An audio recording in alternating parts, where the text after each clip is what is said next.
මේ ඉන්න අපේ ගමේ බාබර් මල්ලි 150 මල්ලි කිව්වම තමයි මුළු ගවම දන්නේ. මොකද ඉතින් 150ට කොණ්ඩේ රැවුල විතරක් නෙමෙයිනේ.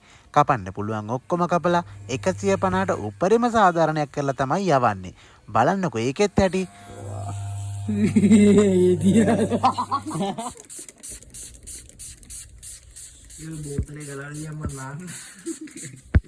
බොක්ස් එක ගන්නවද? කොහොමද හොඳයි බොක්ස් එක ගන්න ඉතින් මේ කොණ්ඩේ අරගෙන සැලුන් එකට ශාරුක් ખાන් ආවත් බාබර් මල්ලිට නම් වැඩක් නැහැ. මොකද ඉතින් පොර කපන්නේ පොරට ඕන කට් එකනේ.